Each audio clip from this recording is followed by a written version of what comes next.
Hey everyone. आज हम लोग इस वीडियो में लीनियर रिग्रेशन का बेसिकली पार्ट 2 देखने वाले हैं। मॉड्यूल 2.8 मॉड्यूल 2.7 में मैंने लीनियर रिग्रेशन शुरू किया था।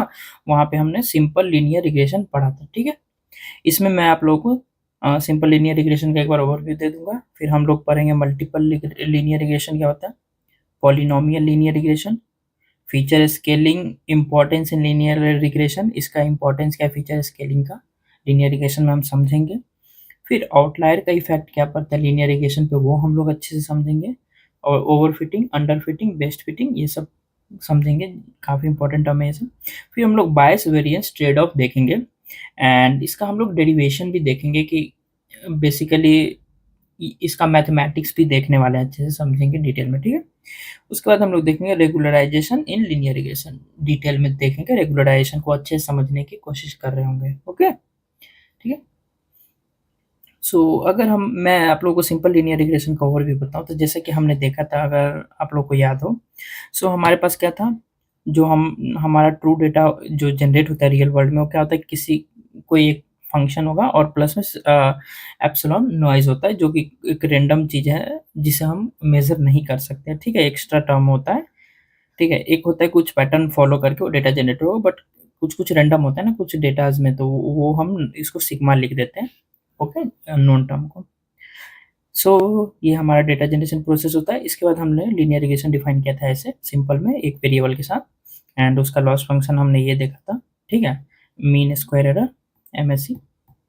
उसके बाद हमने इसका पूरा देखा था कि अपडेट वगैरह कैसे होता है। बेसिकली अगर ग्रेडियंट हम लोग निकाले थे W के रिस्पेक्ट में, क्योंकि W अपडेट करना है, हमने ये किया था। तो अगर इसका आप W के रिस्पेक्ट में डेरिवेटिव करोगे, बेसिकली y कैप क्या है हमारा, WX प्लस। ठीक है, तो ये आएगा। सेम b के रिस्पेक्ट में करेंगे। उसके बाद हम लोग पैरामीटर अपडेट करते थे, W को नेक्स्ट W अपडेट कैसे करेंगे, इसका ग्रेडियंट, फिर b t प्लस 1 अपडेट करते थे, तो उसका ग्रेडियंट b के साथ। ठीक है, जो कि हमने अच्छे से पढ़ा था। अगर आप लोगों ने नहीं देखा तो लास्ट वीडियो जाके देख लीजिए, तो और क्लियर हो जाएगा डिटेल में। ओके, उससे पहले हमने एक क्लोज फॉर्म भी सॉल्यूशन पढ़ा था कि अगर सिंपल अगर है तो उसका हम W कैसे फाइंड करेंगे मिनिमम निकालने के लिए। तो ये हमने देखा था, x ट्रांसपोज x का inverse into x transpose y। तो इसके काफ़ी सारे प्रॉब्लम्स थे, जिसकी वजह से हम लोग ग्रेडियंट डिसेंट के ऊपर मूव किए थे। ठीक है, वो सब मैंने डिटेल में बताया था। ओके, इसमें यार हमने कुछ एक्स्ट्रा टर्म पढ़े थे, जैसे R2 score, adjusted R2 score. Basically evaluation matrix है। मॉडल को ट्रेन होने के बाद हम देखेंगे कि मॉडल कैसा बना है, मॉडल अच्छे से ट्रेन हुआ है कि नहीं। वो ये सीन था, SSR SST 1 minus SSR divided by SST। ये सम ऑफ स्क्वायर रेसिडुअल एरर जो आ रहा है, कितना वो एक्चुअल और प्रेडिक्टेड के बीच में गैप है, और ये एक एवरेज लाइन मीडियन लाइन के साथ कितना एरर आ रहा है। ठीक, और ये एडजस्टेड हम पढ़े थे, इसमें क्या क्या ड्रॉबैक था उस वजह से ये पढ़े थे। ठीक है, बेसिकली इसमें हम कितना भी फीचर डालते हैं इसको फर्क नहीं पड़ा था। यहाँ पे ज़्यादा फीचर डालने से ये R2 स्क्वायर कम आता है, तो यहाँ पे हम वो भी हैंडल करते हैं, वो सब हमने देकर रखा था। ठीक है, अब हम अगर अपना न्यू टर्म पे मल्टीपल लीनियर रिग्रेशन क्या होता है। बेसिकली हमने सिंपल लीनियर रिग्रेशन में क्या देखा था, एक फीचर है हमारे पास, तो WX प्लस B कर रहे थे। मल्टीपल लीनियर रिग्रेशन में क्या होता है यार, हमारे पास ना मल्टीपल फीचर्स होते हैं। If you have multiple features then use all for predicting exam. For example, अगर हम कोई एग्जाम का ग्रेड प्रिडिक्ट करना है किसी स्टूडेंट का, तो हमारे पास फीचर्स क्या क्या हो सकते हैं, जैसे कि hour of sleep, hour of study, health, breakfast, ETC। Multiple features हो सकते हैं, बहुत सारे फीचर्स हैं। तो अगर आप इनको लिखो, तो जैसे हम लिख सकते हैं prediction function y1x1 W1x1 plus W2x2 dot dot dot WDXD। D मतलब जितना नंबर ऑफ फीचर होंगे उतना तक। ठीक है, प्लस लास्ट में बायस टर्म। ओके, ये हमारा वेट्स होगा, उससे एसोसिएटेड फीचर्स। तो लीनियर रिग्रेशन में हमारे पास एक ये था और ये था, ये सब टर्म नहीं था सिंपल वाले में, और मल्टीपल वाले में ये सारे आ गए। तो बेसिकली कुछ नहीं कर रहे, जितने भी फीचर्स है सभी के साथ एक पैरामीटर ऐड करके और उसको ऐड कर रहे हैं। ठीक है, इसको अगर हम लोग मैट्रिक्स फॉर्मेट में देखें तो ऐसे लिखते हैं, W transpose X plus B। ठीक है, नाइस। अब हम इसमें कुछ देख लें यार नोट में। Multiple linear regression is more powerful by default. ऐसा एज्यूम करना गलत है। ऐसा नहीं है कि मल्टीपल लीनियर रिग्रेशन होगा वो बहुत ही पावरफुल होगा, स्ट्रांग होगा, हमेशा अच्छा परफॉर्म करेगा, नहीं। मल्टीपल लीनियर रिग्रेशन तभी अच्छा परफॉर्म करेगा जब उसमें जो भी तुमने एक्स्ट्रा फीचर्स ऐड किए हैं, हमारे पास जो भी एक्स्ट्रा थे वो यूजफुल होंगे तभी। अगर यूजफुल नहीं होगा तो कोई फर्क ही नहीं पड़ेगा हमारे प्रिडिक्शन पे। मान लो कोई एक्स्ट्रा फीचर डालो जिसका कोई रिलेशन नहीं है टारगेट के साथ, तो फिर वो कुछ वैल्यू ऐड नहीं कर रहा होगा ट्रेनिंग में, तो हमारा जो पहले एक फीचर के साथ आ रहा था मल्टीपल के साथ भी वही आएगा। तो इवन वो हमारा मॉडल कॉम्प्लेक्स ही बना दे रहा है, टाइम कंज्यूम कर रहा है, बट कोई वैल्यू ऐड नहीं कर रहा है, तो वो सीन हो सकता है। अगर इंपॉर्टेंट फीचर है तो वो बेनिफिट होता है वहाँ पे, ठीक है, जो कि मैंने यहाँ पे लिखा है। ओके, नाउ एग्जाम्पल देखते हैं। After training multiple linear regression model we get some values of W1। Training के बाद हमें कुछ वेट्स का वैल्यू मिलेगा। मान लो हमारे पास 12 वेट्स थे, W1 का वैल्यू 0.5, W2 का 8.9, W3 का -9.8, तो माइनस में भी जाते हैं, फिर ये ऐसे कुछ है, ठीक है। सो इस वेट्स का मतलब क्या, हम ये इंटरप्रेट करने की कोशिश करते हैं, ठीक है। सो बेसिकली क्या है ना यार, यहाँ पे जो आप देख रहे हो, तो जो वेट सबसे हाई, प्लस माइनस मत देखो, मैग्नीट्यूड देखेंगे हम लोग, ठीक है। मैग्नीट्यूड मॉड ला के, क्योंकि निगेटिव वेट भी वो उतना अपोजिट डायरेक्शन में इन्फ्लुएंस कर रहा होगा, वो पैरामीटर का इंपॉर्टेंस बता रहा है, बट यहाँ पे निगेटिव का मतलब ये नहीं है कि कम है, ठीक है। सो बेसिकली आपको मॉड देखना है। सो ये हमारा नियरली 19 है, ये 0.5 है, तो इसका ये मतलब है 19 का मतलब जो W12 जिस पैरामीटर के साथ होगा ना, जिस पैरामीटर बोल रहा हूँ, जिस फीचर के साथ होगा, W12 X12 होगा ना, तो ये X12 जो भी फीचर होगा ना वो काफी इंपॉर्टेंट है टारगेट प्रिडिक्शन में। क्यों? क्योंकि इसका वेट ज्यादा आया है, समझे आप। सो अगर हाइयर वेट आ रहा है किसी फीचर का, इसका मतलब वो फीचर बहुत ज्यादा इंपॉर्टेंट है, वो बहुत ज़्यादा कंट्रीब्यूट कर रहा है टारगेट के प्रिडिक्शन में, ठीक है। और जिसका बहुत कम है, मतलब वो बहुत कम कंट्रीब्यूट कर रहा है, किसी का नियरली जीरो है, जीरो के पास है, मतलब वो कोई कंट्रीब्यूट नहीं कर रहा है, तो अगर आप उसे हटा भी दोगे तो फर्क नहीं पड़ेगा। बट जो सबसे ज़्यादा कंट्रीब्यूट कर रहा है, अगर उसे आप हटा दोगे तो प्रिडिक्शन सीधा हमारा बहुत ज़्यादा गंदा है, नियरली मतलब लगेगा कि कुछ रैंडम ही प्रिडिक्शन हो रहा है। इसका इंपॉर्टेंस ये है, ठीक है, जो कि मैंने आपको अच्छे से एक्सप्लेन किया है, ठीक है। सेम बात है। नेक्स्ट अब चलते हैं यार पॉलिनोमियल रिग्रेशन के ऊपर कि ये क्या होता है। सो पॉलिनोमियल रिग्रेशन कुछ नहीं है, बेसिकली इसमें हम लोग क्या करते हैं, फीचर इंजीनियरिंग जैसे मैंने पढ़ा था वही है। मतलब फीचर इंजीनियरिंग, फीचर को एक हायर ऑर्डर डिग्री डालना, फीचर इंट्रैक्शन करना, स्क्वायर करना, क्यूब करना, साइन के अंदर डालना, लॉग के अंदर डालना, एक्सपोनेंशियल के अंडर डालना, तो यही सब हम कुछ कुछ एक्स्ट्रा ट्रांसफॉर्मेशन कर देते हैं, फीचर इंट्रैक्शन करते हैं, जो सब हमने फीचर इंजीनियरिंग में अच्छे से समझा था। सो अगर इसको देखें, if you see some non-linearity in the data set with respect to target y, target y के रिस्पेक्ट में किसी फीचर का अगर आप नॉन लीनियर देख रहे हैं, अगर विजुअलाइजेशन करेंगे पेयर प्लॉट में, तो अगर जो टाइप का अगर आपको ग्राफ में लग रहा है कि हाँ इस टाइप का कर्व बन सकता है, या एक्सपोनेंशियल जा रहा है, स्क्वायर जा रहा है, रूट जा रहा है, तो वो आप x के ऊपर डाल सकते हैं, ठीक है। ओके, सो अगर हम इसे अगर नॉर्मली मान लो कुछ विजुअलाइजेशन नहीं किया और तुम फीचर पॉलिनोमियल बनाना है, तो अगर मान लो डिग्री 2 बना रहे, तो जनरली कैसे बनाते हैं, जो ओरिजिनल था वो रखना है, उसके साथ क्या करना है, स्टार्ट करते हैं इंट्रैक्शन से, फिर 1 का स्क्वायर, फिर 2 का स्क्वायर, ऐसे करके बनाते जाते हैं, ठीक है। सो ये एक एग्जाम्पल है पॉलिनोमियल का, क्योंकि इस पर हायर डिग्री आ गई, 1 के अलावा 2, 3, 4 आ गए, तो पॉलिनोमियल हो गया, ठीक है।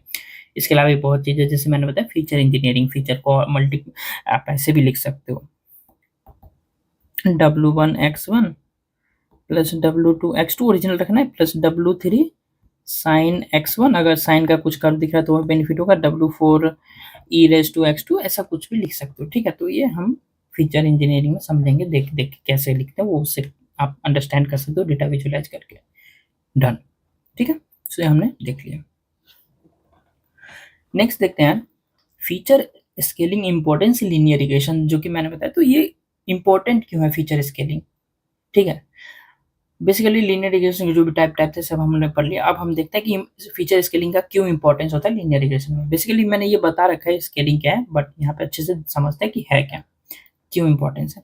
So scaling does not change model prediction, model का प्रिडिक्शन नहीं चेंज करते थे, बट ये हेल्प करता है मॉडल ट्रेनिंग के during, but it does change how model learn, model learn कैसे करेगा उसको ही चेंज कर देता है, प्रिडिक्शन नहीं चेंज कर देगा। तुम नहीं भी स्केल करोगे तो मॉडल सीख जाएगा, बट उसमें टाइम का डिफरेंस आ जाता है। अगर स्केल नहीं है और फीचर्स बहुत अनरिलेटेड कोई 10, 15, 20 के वैल्यूज में है, लाइक एज और दूसरा फीचर सैलरी है, लाखों में है, करोड़ों में है, तो वो बहुत बड़ा गैप आ जाता है। तो वहाँ पे थोड़ा ट्रेनिंग में टाइम लग जाता है बहुत ज़्यादा, ठीक है, अनस्टेबल सा हो जाता है। तो इसलिए हम लोग फीचर स्केलिंग करके सभी को सेम स्केल पे लाते हैं, तो स्मूथ, क्या बोलते हैं, स्मूथ ट्रेनिंग होता है, फास्ट होता है, ठीक है। So effect of a scaling on gradient descent. For example, x1 salary, x2 age, इसका लाख में रेंज है, इसका 10 में। तो इनिशियल ग्रेडियंट अपडेट जो होगा, मान लो हमने W1 W2 को शुरू में 1 1 रख दिया, ठीक है। सो इनिशियल ग्रेडियंट अपडेट कैसे करते हैं, W1 new equal to W1 जो ओल्ड था माइनस ईटा और इसका ग्रेडियंट पर्टिकुलर फीचर का। तो अगर हम लोग x1 देखें तो ग्रेडियंट में याद है ये हमारा इक्वेशन आता था डेरिवेटिव के बाद, राइट।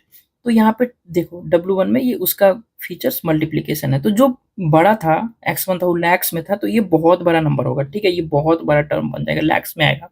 सो 1 माइनस कुछ लैक्स डालोगे तो वेरी वेरी बिग लैक्स में ये भी आएंगे। सो हमारा इनिशियल W का अपडेट क्या हुआ, लाख में आ गया, राइट। W2 क्या था, 10 में था, तो रेंज ऑफ 10 स्मॉल ही रहेगा। सो W2 देख लो आप, W1 में जो अपडेट आ रहे हैं बहुत बड़ा अपडेट है, लैक्स में अपडेट आ रहे हैं, right.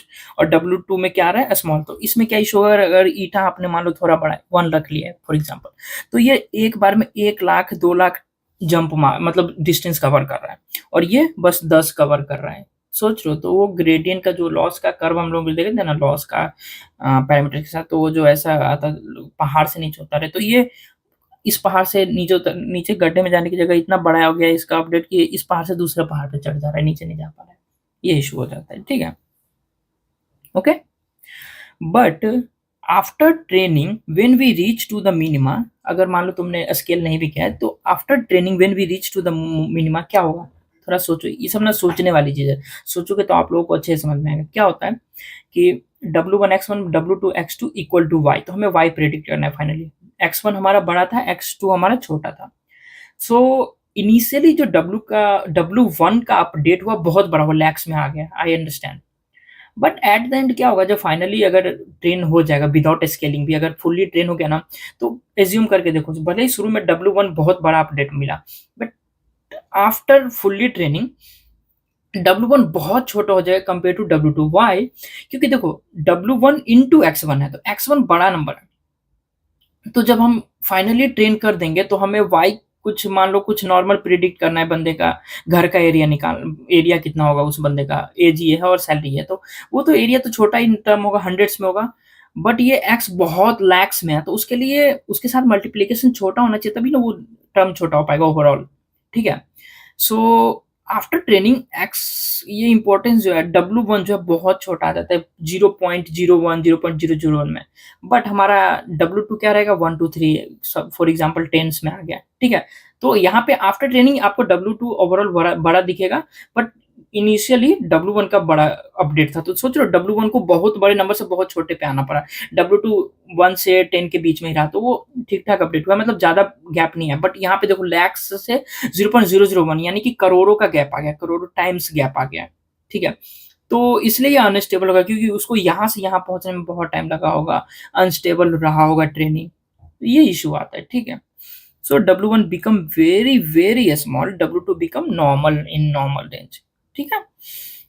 Because of final prediction जो कि मैंने यहाँ पे आपको बता ही दिया, मान लो Y स्मॉल है और X2 हमारा स्मॉल था और X1 बिग था, तो W1 को वेरी वेरी स्मॉल होगा, तभी मल्टीप्लीकेशन हमारा नॉर्मल टेस्ट में आ पाएगा, ठीक है।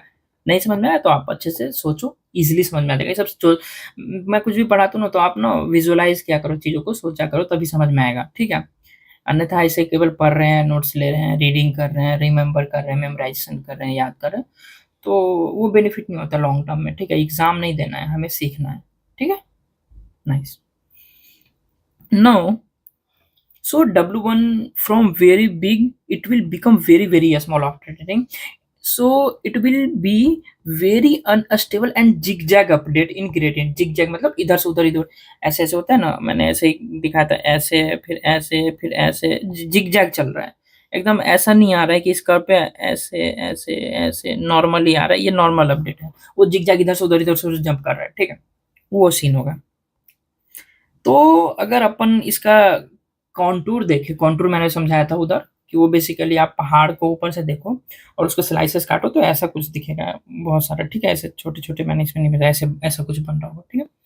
तो अब हम देखते हैं कि ये अपडेट एक्चुअली कैसे हो रहा होगा। तो देखो, ये W2 है, ये W1 है और ये लॉस्ट वेज है, ये मान लो इसके ऊपर आ रहा है 3D में, ठीक है? ऐसा मान के चलो इस हमारे बुक कॉपी के नोट्स के ऊपर है जे, ठीक है? वो लॉस है। Okay, understand. सो W1 का रेंज -10,000 से +10,000, W2 का -10 से 20 तक लिया हूँ मैं, ठीक है? आपको पता है कि W2 छोटा ही होगा क्योंकि वो X2 के साथ था, एज के साथ, और W1 बड़ा होगा क्योंकि वो सैलरी के साथ था। तो इनिशियल अपडेट उसका बड़ा होगा। तो मान लो शुरू में जो फर्स्ट अपडेट हुआ तो W1 क्या हुआ, -5,000 आया और W2 क्या है, -5 आया, ठीक है? First update. सेकंड जो अपडेट होगा फिर इसमें कुछ अपडेट होगा तो फिर ये कुछ इस साइड से उस साइड जाएगा तो फिर क्या होगा, W1 में बड़ा अपडेट होगा तो ये फिर से नंबर कुछ बड़ा आएगा, इधर पॉजिटिव में मान लो आ रहा है, बट W2 तो छोटा अपडेट होगा ना। तो अगर आप यहाँ पे खड़े हैं तो आप W1 यहाँ से आपको ऊपर जाना है, मतलब इधर आना है, और W2 थोड़ा सा ही शिफ्ट होना है। तो ओवरऑल ऐसे ग्राफ बनेगा ना, तो ये ऐसे बनेगा, ठीक है? फिर नेक्स्ट अपडेट में ऐसे नीचे आएगा तो बेसिकली ये ऐसे करके मिनिमा तक पहुंचता है, ठीक है? सो इसीलिए हमारे ये ग्राफ थोड़ा ये चपटा सा हो गया, मतलब इलिप्स टाइप का हो गया ना, इलोंगेट हो गया है W2 पे। तो ये जो छोटा वेट था उस पे इलोंगेट हो गया, क्यों? क्योंकि हमें इधर बहुत, क्योंकि देखो ये जो अनस्टेबल कर रहा है ना W1, इस चक्कर से हमें W2 यहाँ पे मिनिमम पे जाना है, तो W2 एकदम छोटा-छोटा स्टेप ले लेके यहाँ पहुँच रहा है, तो ये सरफेस इलोंगेट हो गया। यही अगर दोनों सेम रेंज में होता ना तो ये हमारा इलोंगेट नहीं होता, बेसिकली नॉर्मल सर्कल सा होता और ईज़िली पहुँच जाते, क्योंकि दोनों सेम अपडेट ले रहा होता तो एकदम मस्त यहाँ पे पहुँच जाते हैं। बट इसकी वजह से ये इलोंगेट हो गया है। अंडरस्टैंड? हुँ? थोड़ा विजुअलाइज़ करो, थोड़ा डिफ़िकल्ट लगता है समझने में ये graph, but you can understand, ठीक है? क्योंकि ये ऐसा अपडेट किया बड़ा, फिर ये ऐसे करके इलॉन्गेट हुआ, क्योंकि इधर हमें बहुत लंबा चलना पड़ गया क्योंकि बहुत टाइम लगा। अगर थोड़ा इधर चलना होता, सेम इधर चलना होता तो सर्कल बनता। हमें क्या है, इधर ज़्यादा चलना पड़ गया ना, मिनिमा तक पहुँचने के लिए बहुत टाइम लग गया ना, इसलिए इलॉन्गेट। मिनिमा तक पहुँचने में जितना टाइम लगेगा तो इस इधर से उधर पहुँचने में ज़्यादा टाइम लगेगा, तो ये इलॉन्गेट ऐसे करके हो गया। W2 में छोटा-छोटा अपडेट आ रहा था, ठीक है? I hope you guys understand, ठीक है? सो आफ्टर स्केलिंग x1 इन 10, और मान लो हम स्केलिंग कर देंगे, कोई भी स्केलिंग, स्टैंडर्ड स्केलिंग या मिन मैक्स कुछ भी लगाओ। सो स्केलिंग के बाद क्या होगा, x1 x2 मान लो दोनों सेम 10 रेंज में आ गए। एक्चुअली वो मिन मैक्स में 0 से 1 में आ जाता है, स्टैंडर्ड स्केलिंग -3 से 3 के बीच में आता है। मैंने ऐसे 10 लिख दिया तो समझ लो कुछ कि उस टाइप का आ गया होगा, ठीक है?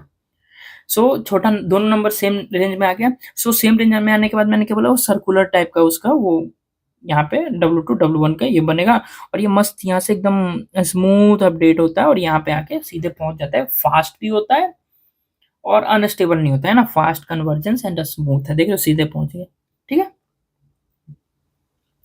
Does scaling changes coefficient? Scaling ने कोफिशिएंट चेंज कर दिया तो यस, क्यों? क्योंकि सभी को सिमिलर रेंज में ले आया ना। Without it higher magnitude features by default get a small weights, ठीक है?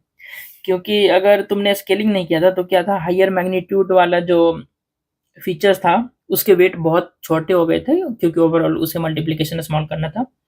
तो वहाँ पे थोड़ा इंटरप्रिटेशन गलत हो जाएगा, क्योंकि अगर आप, क्योंकि हम लोग वेट देखते हैं, जिसका वेट चाहते हैं मतलब उसका इंपॉर्टेंस ज़्यादा है, बट उसमें वेट बहुत छोटा आ गया। बट ऐसा नहीं है, सैलरी का इंपॉर्टेंस ज़्यादा है। बट अगर जब हम लोग स्केल करके सिमिलर रेंज पे ले आएंगे ना, तो सैलरी का इंपॉर्टेंस अगर ज़्यादा रहा होगा तो सैलरी को वेट यहाँ पे ज़्यादा मिलेगा और एज को कम मिलेगा। तो यहाँ से हमें पता चल जाएगा हाँ इसका वेट ज़्यादा है तो ये इसका इंपॉर्टेंस ज़्यादा होगा, right? Like salary in lakh, age in tens. तो hence let's suppose if feature is important but due to its magnitude it high and get a small coefficient after training, so our interpretation gets wrong because of that. So वही है scaling का यही फायदा कि आप अगर चाहो तो फीचर इंटरप्रेट कर सकते हो, ठीक है? ये सब इंपॉर्टेंट है, यूजफुल फीचर्स है, क्योंकि आप अगर अच्छे लेवल पे काम करोगे ना तो आपको आपको ट्रेनिंग के बाद दिखेगा कि ये फीचर इंपॉर्टेंट है। फ्यूचर में कुछ कभी आपको मॉडल कॉम्प्लेक्सिटी रिड्यूस करना है ना, तो आप कुछ फीचर हटा भी सकते हो। आपके पास अगर रियल टाइम पे कुछ इन्फॉर्मेशन आ रहा है कुछ प्रिडिक्शन के लिए, तो आप हमेशा ध्यान रखोगे कि जो जो इंपॉर्टेंट फीचर है वो हमारे पास आने ही चाहिए। अगर वो नहीं आ रहा है तो हमारा प्रिडिक्शन अच्छा नहीं होगा, ठीक है। तो वो आप इंटरप्रेट कर सकते हो, समझ सकते हो चीज़ों को, समझे? इसीलिए ये सब चीज़ें इंपॉर्टेंट है। ओके,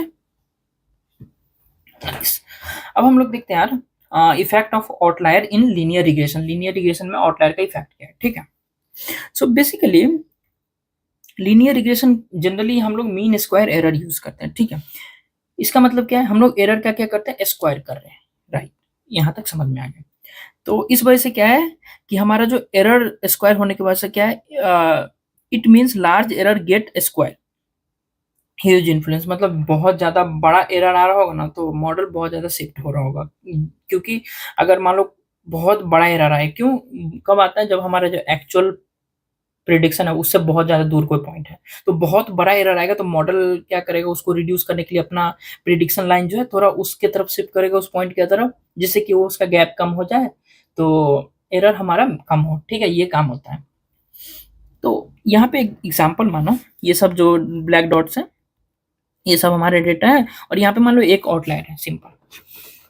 सो मान लो हमारा ये ट्रू लाइन था, ट्रू लाइन है।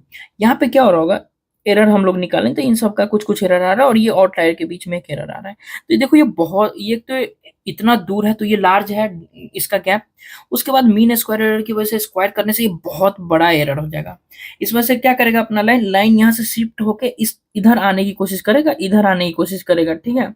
क्यों, क्योंकि ये एरर कम हो जाए, फिर ये एरर ओवरऑल हमारा कम होना चाहिए। अभी बहुत ज्यादा है क्योंकि ये ओवरऑल एरर इन्फ्लुएंस कर दे रहा है, इन सब का तो एरर कम ना के बराबर है, बट ये अकेला आउटलायर पूरा लाइन को ये ट्रू से ये इधर लेके चला गया। जबकि आप इमेजिन कर सकते हो ऐसा लाइन बने तो कितना खराब होगा, क्योंकि हमारा लाइन का एक्चुअली में डेटा का ये पैटर्न है, इधर जा रहा है, बट हमारा ड्यू टू आउटलायर हमारा लाइन इधर शिफ्ट हो गया एरर को रिड्यूस करने के लिए ट्रेनिंग डेटा में।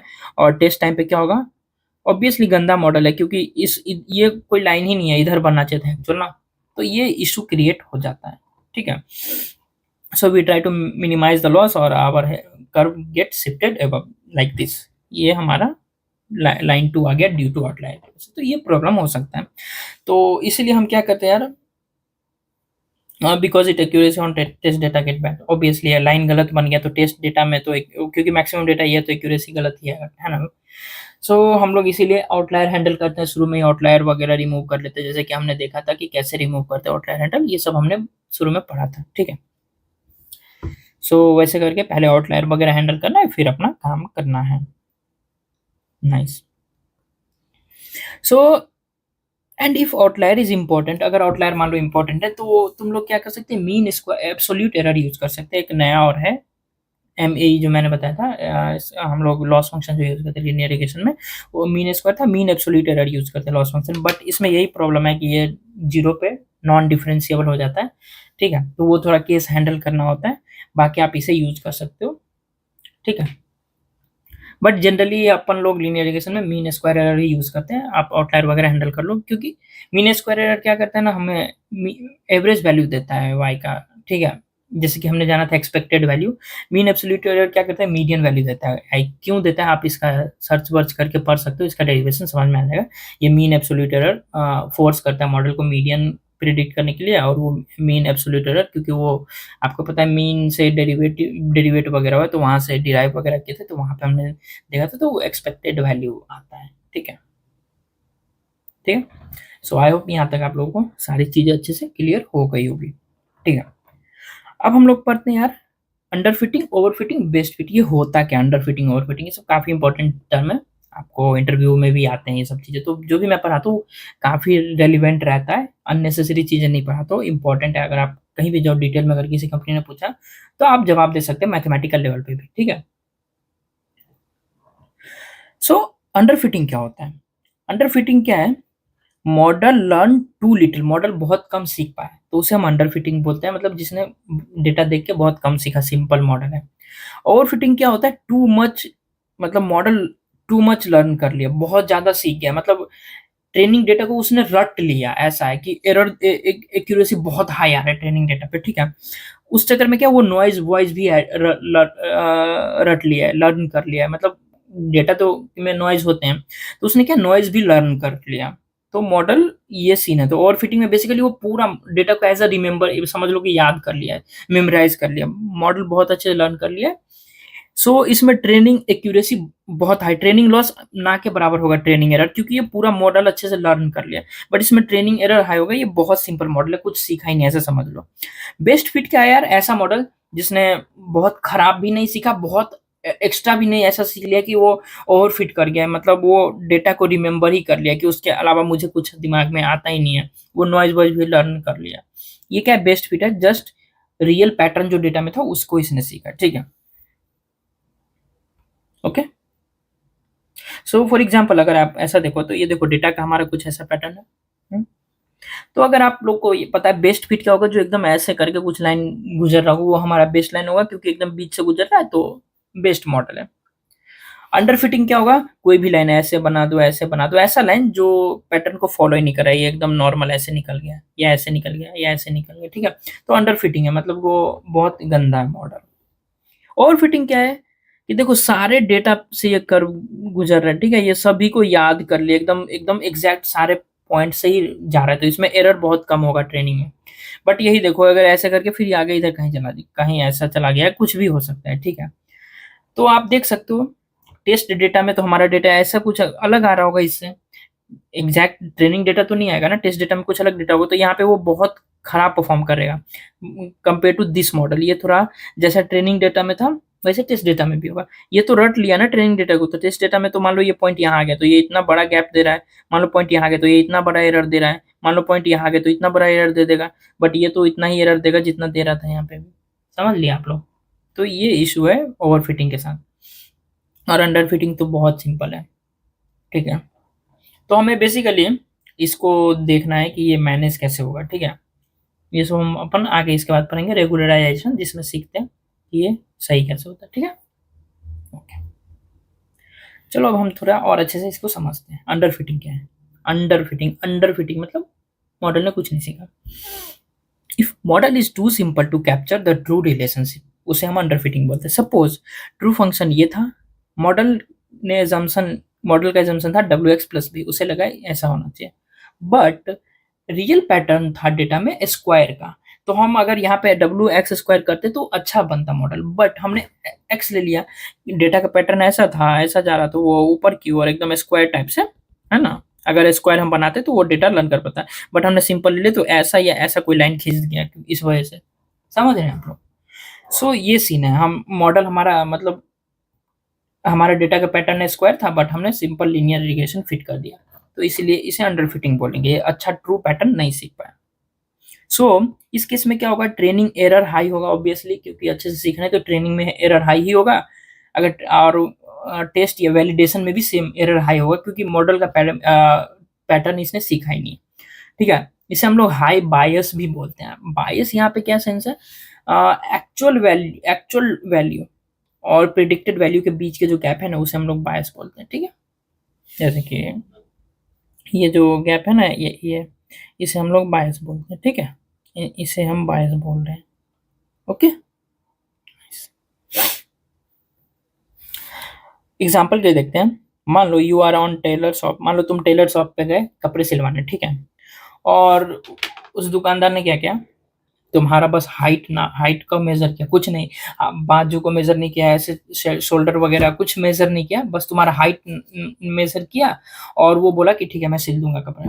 अब बताओ केवल हाइट मेजर करने से कैसे होगा? कोई बंदा मोटा होता है, कोई पतला होता है, तुम हाइट मेजर कर दिया और तुम चले गए, उसे क्या पता है कि वो बंदा मोटा था पतला था, कैसा भी बना कपड़ा सिल सकता है ना, तो अच्छा नहीं होगा ऑब्वियसली, ठीक है। तो वो सीन, ऐसा सीन होगा, तो उसे हम लोग बोलते हैं अंडर फिटिंग। बाकी का भी एग्जांपल दे देता हूँ, ठीक। ये हो गया। ओवर फिटिंग कब होगा? मान लो तुम गए टेलर शॉप पे, उसने क्या किया, तुम अभी जैसे खड़े हो ना, तो सेम एकदम एग्जैक्ट टाइट करके पूरा शोल्डर का हो गया, हाथ का हो गया, हाइट का हो गया, सब करके एकदम एग्जैक्ट तुम्हारे बॉडी का जो पूरा बॉडी में बॉडी का करंट जैसा तुम्हारा शेप है ना, वैसे एकदम टाइट फिटिंग कपड़ा सिल दिया। उसमें क्या हो जाएगा यार, वो तो उस टाइम पे एग्जैक्ट तुमको फिट आ गया, फिर तुम अगर बैठोगे तो बैठ नहीं पाओगे, एक्स्ट्रा खाना खाओगे तो प्रॉब्लम होगा, दौड़ोगे तो बाजू नहीं हिल पाएंगे, क्योंकि उसने एक्स्ट्रा एकदम पूरा फिट बना दिया। तो ओवर फिटिंग का ये इशू, एकदम हार्ड फिट कर दिया, उस टाइम पे तुमको बहुत बेस्ट लगा कि पूरा फिट हो गया, बट एक्स्ट्रा तुम नहीं कर पाओगे, नहीं दौड़ पाओगे, नहीं चल पा रहे हो, ना बैठ पा रहे हो, ना जंपिंग कुछ भी नहीं कर पा रहे हो, खाओगे एक्स्ट्रा तो प्रॉब्लम, इतना टाइट हो गया, ठीक है।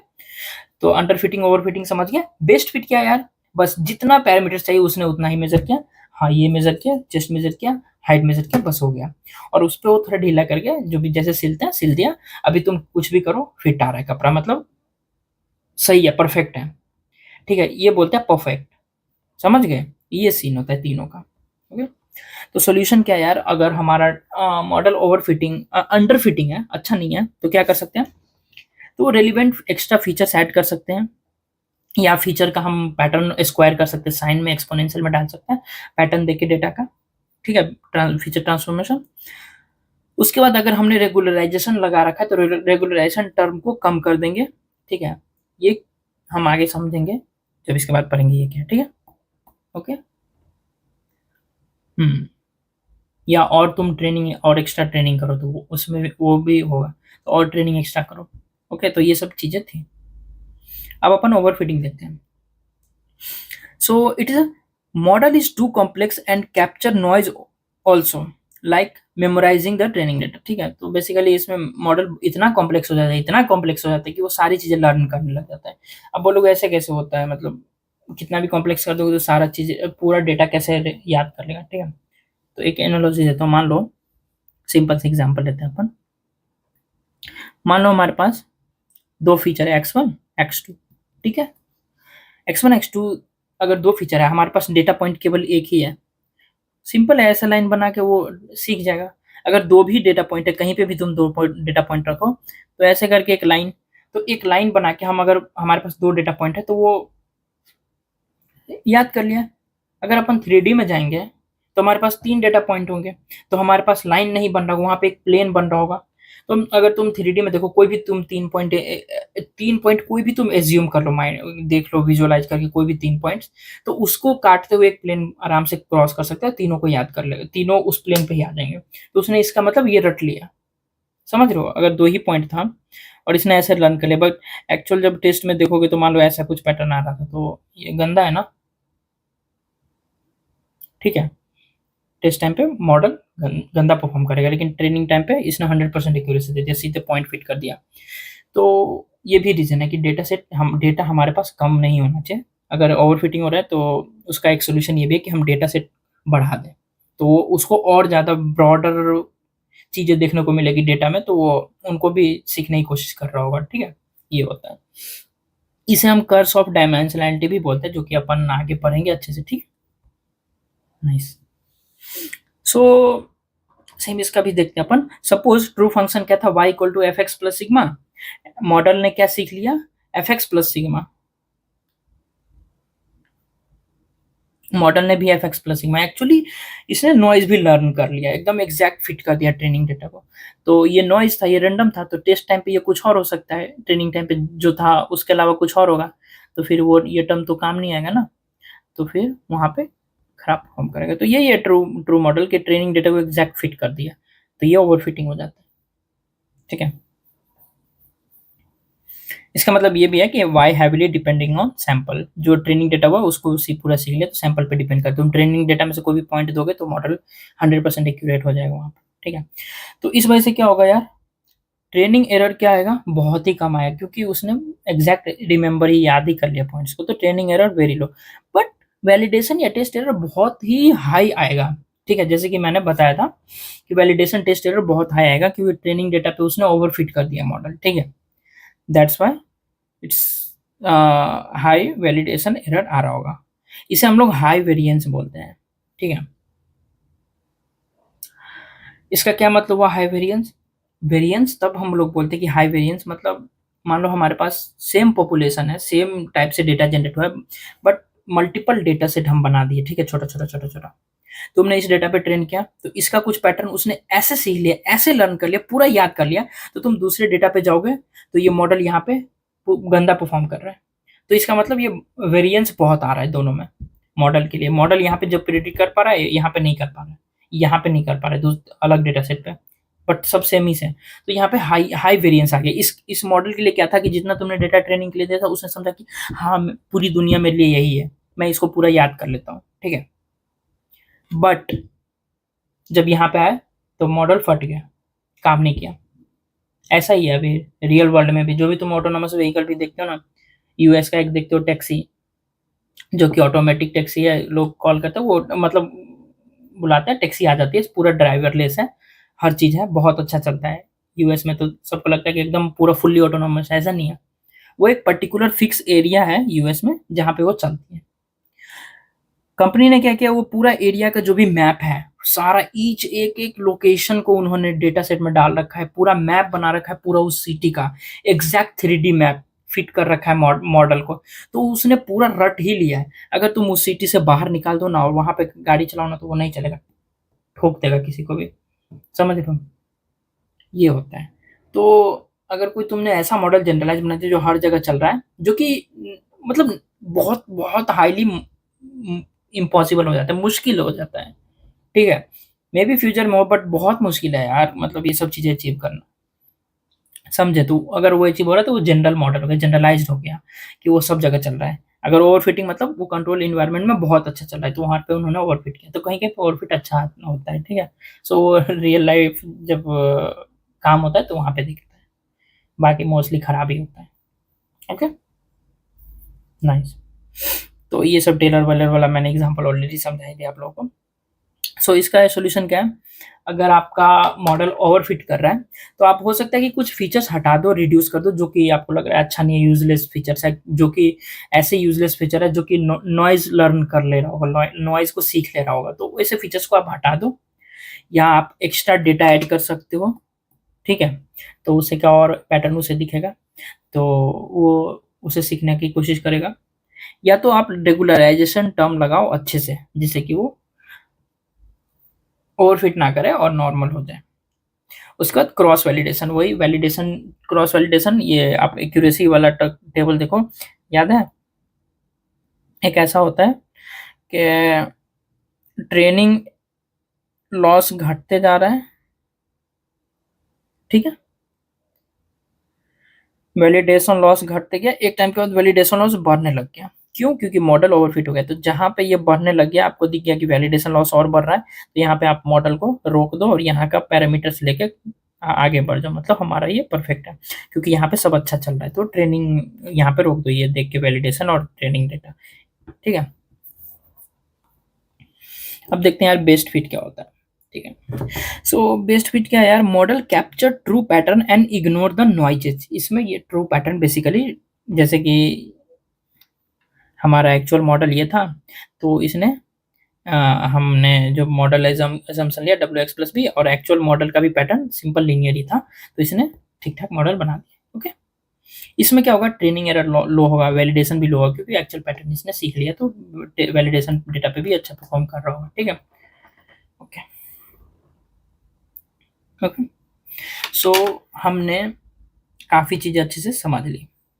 नेक्स्ट हमें यार बायस वेरिएंस ट्रेड ऑफ, अभी हम लोग ये पढ़ेंगे एंड रेगुलेशन टर्म पढ़ने वाले। Okay, so bias variance trade of में क्या सीन है, ये काफ़ी इम्पोर्टेंट है, एंड इंटरव्यू में पूछा जाता है, लोगों को कन्फ्यूज़न रहता है इसमें बहुत, वो हम अच्छे से समझते हैं, इसके मैथमेटिकल डेरिवेशन पूरा देखेंगे, ठीक है। तो बेसिकली ये क्या सीन है यार, ये कर्व है जिसमें हम यहाँ पे कॉम्प्लेक्सिटी डिफाइन करें, मॉडल कॉम्प्लेक्सिटी इस एक्सिस पे हॉरिजॉन्टल पे, वर्टिकल एक्सिस पे एरर डिफाइन करें, राइट, ठीक है। यहाँ पे आपको 3 कलर्स के ग्राफ दिख रहे होंगे, ठीक है। तो ये बायस क्या था यार, वही जो एक्चुअल प्रिडिक्शन और एक्चुअल डेटा और प्रिडिक्टेड के बीच का गैप बायस था। तो यहाँ पे बायस क्या है, बहुत हाई है, ठीक है, यहाँ पे बहुत कम है। तो अगर आप यहाँ पे देखो, तो हमारे पास बायस बहुत हाई है, मतलब ये एक्चुअल और प्रिडिक्टेड लाइन के बीच का ये गैप बहुत हाई है, ये नॉर्मल एरर है जो कि बहुत हाई है। क्यों? क्योंकि मॉडल कॉम्प्लेक्सिटी इधर कम है, मतलब बहुत सिंपल मॉडल है बेसिकली, यहाँ पे आप समझ सकते हो अंडर फिटिंग टाइप का केस होगा।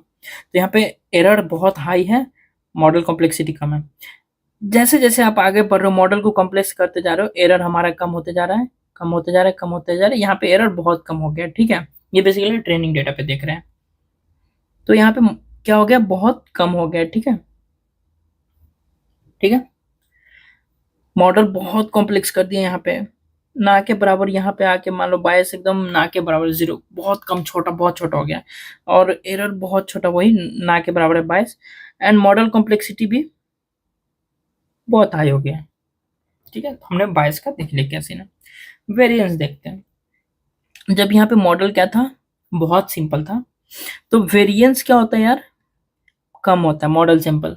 इसका मतलब ये है कि जो तुम ट्रेनिंग डेटा पे जो वेरिएंस आ रहा है वो टेस्ट डेटा पे भी वेरिएंस आ रहा होगा, वो मॉडल ऐसे सीखा है कि उसको सेम वेरिएंस दिख रहा है ट्रेनिंग टेस्ट डेटा सब में। ठीक है, तो यहाँ पे वेरिएंस बहुत बहुत कम है। ठीक है, जैसे आप मॉडल को कॉम्प्लेक्स करोगे वेरिएंस बढ़ने लग जाता है। एक टाइम पे जब बहुत ज्यादा कॉम्प्लेक्स मॉडल बना दोगे तो वो ट्रेनिंग डेटा को सीख जाता है, उसे लगता है कि वही पैटर्न है, पूरा फुल डेटा रिमेम्बर कर लो, वो ऐसा ही पैटर्न हमें सीखना है दुनिया में, पूरा वर्ल्ड मेरे लिए वही है, मेरी दुनिया वही है। बट जब उसे रियल वर्ल्ड में उतारा जाता है, टेस्ट डेटा मिलता है, तो वहां पे वो अजीब सा प्रिडिक्शन दे रहा है कि ये क्या है, समझ रहे हो। फॉर एग्जाम्पल, तुम क्रिकेट की बॉल है मान लो, तो तुमको एक वाइट कलर का क्रिकेट का बॉल, जो ग्रीन कलर का है ना, कॉस्को की जो बॉल होती है गांव में हम लोग अपन लोग खेलते हैं, तो मान लो किसी ने तुमको बताया कि क्रिकेट का बॉल कैसे होता है, तो उसने तुमको क्रिकेट का कॉस्को की बॉल दिखाया, उसने ऐसे तुमको सिखाया, ऐसे सिखाया, तुमको सब, तुम ओवरफिट हो गए, मतलब कि हाँ इतना बड़ा होना चाहिए, इतना वेट होना चाहिए, ग्रीन कलर का होना चाहिए, इसमें इतने लाइंस होने चाहिए, इतने सारे इसमें वो निकले फेदर टाइप के जो भी निकले वो होने चाहिए। ठीक है, तुम सब छोटी छोटी चीजों पे डिटेल पे ध्यान दे दिए कि बॉल का शेप कितना होना चाहिए, वेट कितना है, उसका टच करने में कैसा लग रहा है, वो प्रेस हो पा रहा है कि नहीं, पटक रहे तो कितना जंप कर रहा है, उसका कलर क्या है, ईच एंड एवरी चीज पे तुमने ध्यान दे दिया। ठीक है, तुमने बस ये देखा, तुमको अब तुमको सिखा दिया है कि ये इसे बॉल, क्रिकेट का बॉल बोलते हैं। ठीक है, अब तुम दुनिया में अभी तक क्रिकेट तुमने नहीं देखा था, कुछ नहीं जानते थे, अब तुम रियल लाइफ में उतरोगे, कोई मान लो कि तुम मैच देख रहे हो, जो रियल क्रिकेट खेल रहे हैं वो लोग जिस बॉल से खेल रहे हैं, तुम बोलोगे यार इतना भारी है, ये तो क्रिकेट का बॉल नहीं है, या कोई रेड कलर का होता है, वो व्हाइट कलर का होता है, अलग अलग कलर का होता है, उसके अलग शेप होता है, उसको पकड़ने में अलग रहता है, उसका उसके ऊपर जो सॉफ्टनेस अलग होती है, बहुत कुछ अलग होता है। बट तुम बोलते हो कि अरे, तुमको जैसे उसमें से एक भी फीचर अलग लगेगा ना, कलर भी अलग हो जाएगा ना, सेम कॉस्को को बॉल में अलग कलर कर दूंगा, तुम नहीं पहचान पाओगे, बोलोगे नहीं ये बॉल नहीं है। क्यों? क्योंकि तुम्हें ऐसे ट्रेन किया गया, सारी चीजें ट्रेन करा दिया गया जिस जो इरेलीवेंट था वो सब चीजों पे। वेट से क्या मतलब यार, तुम बोलो हाँ राउंड शेप का इतना बड़ा है, ये हो गया बॉल है, ऐसा समझ लो, जो भी थोड़ा बहुत प्रॉपर्टी है कि जंप हो रहा है ये वो। अभी इतना चीजें सीख लिए तुमने कि तुमको लगा कि हाँ ये इसे ही बॉल बोलते हैं, तो दूसरा चीज थोड़ा भी गैप डिफरेंस आ गया फीचर में, तुमको बॉल ही नहीं दिखेगा, वो सीन हो जाता है ओवरफिटिंग में। ठीक है, वही है। तो जैसे तुम रियल डेटा देखे, तुम बहुत वेरी करने लगे, तुम एकदम, मतलब तुम ऐसे बोले अरे ये क्या है, मैंने तो देखा ही नहीं है, मैं इसे नहीं जानता एकदम, तुमको बोलेगा नहीं फिर भी तुम बताओ ना गेस करके क्या है, तो बोल दो कि तुम ये पत्थर है। थोड़ा सा वेट है, थोड़ा हार्ड है, वो पत्थर बोल दोगे। तो पत्थर मतलब वेरिएंस बहुत कर दिया तुमने डेटा में, मतलब तुम बहुत वेरी कर रहे हो इस डेटा से उस डेटा सेट पे जाके। ठीक है, तो वो सीन हो जाता है मॉडल इतना कॉम्प्लेक्स होने का। ठीक है, सो यार इसका अब मैं देख रहा हूँ, एक टाइम पे एक ऐसा टाइम आया था जहाँ पे दोनों ने कट किया था एक दूसरे को, इसके बाद वेरिएंस बढ़ने लगे, बायस घटने लगे। तो यहाँ पे क्या है, देखो लो वेरिएंस भी अच्छा नहीं है क्योंकि मॉडल बहुत सिंपल है, और हाई लो बायस भी अच्छा नहीं है। तो एक टाइम आया यहाँ पे जहाँ पे हमें रोक देना चाहिए मॉडल ट्रेनिंग, और हम समझ लेंगे कि ये बहुत अच्छा पॉइंट है। ठीक है, सो इस पॉइंट पे हमें रोकना होता है जहाँ पे हमें ऑप्टिमल मॉडल कॉम्प्लेक्सिटी मिल रही है। ठीक है, ठीक है, सो यहाँ पे अपन रोक देंगे, और ये एक टोटल एरर का कर्व बनाए कि हाँ यहाँ पे ये एरर बहुत ज्यादा था, कम होते गया, फिर यहाँ पे बढ़ने लग गया क्योंकि वेरिएंस बढ़ गया। सो ये basically bias variance trade off का सिंपल सा कॉन्सेप्ट था, ग्राफिकल वे में हमने समझ लिया। ठीक है, आगे चलते हैं। Why we care about this, हम केयर क्यों कर रहे हैं, वाइस वेरिएंस को का ट्रेड ऑफ देखने की क्या जरूरत है।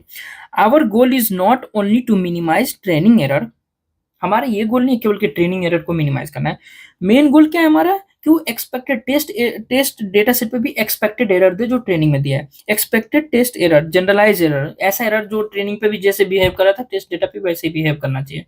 हमारा गोल ये है, आई एम सॉरी, हमारा गोल ये है। ठीक है, so as we know in real world data y equal to fx plus epsilon, कुछ नॉइज, और हमारा एजम्पशन क्या होता है, एक्सपेक्टेड एवरेज नॉइज 0 होगा एंड वेरिएंस सिग्मा स्क्वायर होगा। ठीक है, इसका मतलब यही है नॉर्मल डिस्ट्रीब्यूशन फॉलो कर रहा होगा। यहाँ पे हमारा नॉर्मल डिस्ट्रीब्यूशन में मीन 0 होता है ना और वेरिएंस सिग्मा। नाइस, 1 मतलब ठीक है। Now let's take new data point, कोई एक डेटा पॉइंट एक्स नॉट उठाए, ठीक है, और हम इसे इसमें डाल रहे हैं। ठीक है, सो अगर हम मॉडल प्रिडिक्शन देखेंगे तो कैप से प्रिडिक्शन को डिनोट करेंगे ऑलवेज। ठीक है, तो इसमें हमने डाल दिया एक्सपेक्टेड, हमारा मीन स्क्वायर एरर क्या आ रहा होगा, हाँ, तो एक्सपेक्टेशन जैसे कि हम ऐसे निकालते थे ना 1/n सिग्मा करके दिस दैट, तो एक्सपेक्टेड है, तो expected Y naught minus predicted, हम इस साइड लिखते थे पहले ऐसे करके जैसे हम लिखते आए हैं। ठीक है, सब दोनों चलेगा, किधर भी क्यों स्क्वायर करोगे तो वो किधर भी माइनस हो काम चल जाएगा। तो मैंने ये लिख दिया। अभी अपन क्या करते हैं, इसको ना ओपन करते हैं। ठीक है, तो वाई नॉट हमारा क्या था यार, वाई नॉट ट्रू वैल्यू है, तो ट्रू डिस्ट्रीब्यूशन था ये, तो हमने ओपन किया, ये हो गया। अभी हमारा ये है जो हमने मॉडल समझा था। इसको अगर आप पूरा एक्सपेंड करोगे ना स्क्वायर वगैरह डाल के, इस स्क्वायर इसको ओपन करके सब फुल अगर हम जब एक्सपेंड करते हैं तो हमारा कुछ इस टाइप से टर्म आता है। ठीक है, कैसा होता है, F naught minus expected of this का whole square plus expectation of this plus sigma square. तो हमारा ये आ रहा होता है ओवरऑल, इसको पूरा फुल मैथमेटिकल डेरिवेशन आप इंटरनेट पे कहीं भी ढूंढोगे मिल जाएगा, अगर आपको इंटरेस्ट है देखने में तो आप देख लेना। ठीक है, तो ये ऐसा है हमारे, ये क्या था बेसिकली एक्सपेक्टेड एमएससी एरर था जिसका हमने ओपन किया, तो ये है। अब इसे हम समझने की कोशिश करते हैं, ये इक्वेशन क्यों मैंने डिराइव किया, इसका क्या मतलब। ठीक है, तो बेसिकली ये तो आप लोगों को पता ये क्या है, बायस है। बायस हमारा क्या था, एक्चुअल वैल्यू जो हमारा था, डेटा कहीं भी है तो ये एक्चुअल वैल्यू और ये लाइन के बीच का गैप।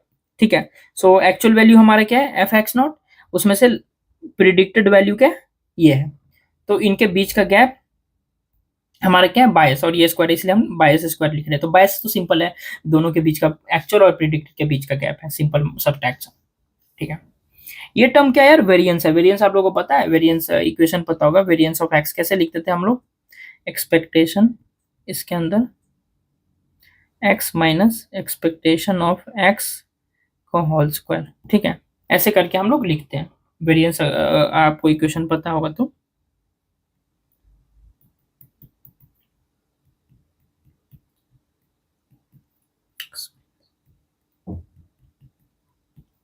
एक्सपेक्टेशन ऑफ एक्स का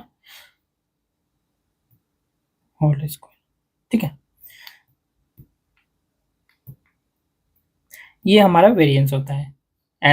और सिंपल टर्म में अगर एक्सपेक्ट एवरेज के वैल्यू में एक्स माइनस म्यू का होल स्क्वायर करके ऐसे लिखते थे ना हम लोग, अगर आप लोग को याद है वेरिएंस। ठीक है, तो एक्सपेक्टेशन के टर्म में ऐसे लिखते हैं। ठीक है, सो ये हमारा क्या है, वेरिएंस है। तो ये हमारा क्या है, वेरिएंस। ठीक है, प्लस ये जो सिग्मा स्क्वायर है ना यार, ये वो एरर है जिसे हम समझ नहीं सकते हैं, है ना। ये इरिड्यूसेबल एरर है, रिड्यूसेबल नहीं है। रिड्यूसेबल एरर बेसिकली यही है जिसे हम रिड्यूस कर सकते हैं बायस वेरिएंस को कंट्रोल करके, बट ये हम नहीं रिड्यूस कर सकते, तो इसे हम इरिड्यूसेबल एरर बोलते हैं। ठीक है, सो हमारा ये था बायस और वेरिएंस। ठीक है, सो आगे चलते हैं। Now let's suppose you are training a model and you have 100,000 data point in training set. तो मान लो आप एक मॉडल ट्रेन कर रहे हो और आपके पास क्या है, 1,000 डेटा पॉइंट है ट्रेनिंग डेटा में। तो आपने क्या किया, ओन 1,000 में से बस 300 पॉइंट निकालते हैं और मॉडल ट्रेन करते हैं।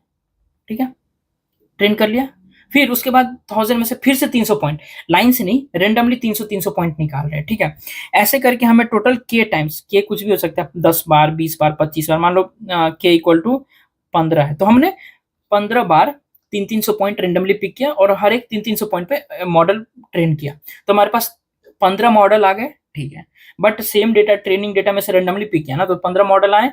ओके, हमने ऐसा क्यों किया, क्योंकि वेरिएंस देखने के लिए। No suppose you train 2 different model.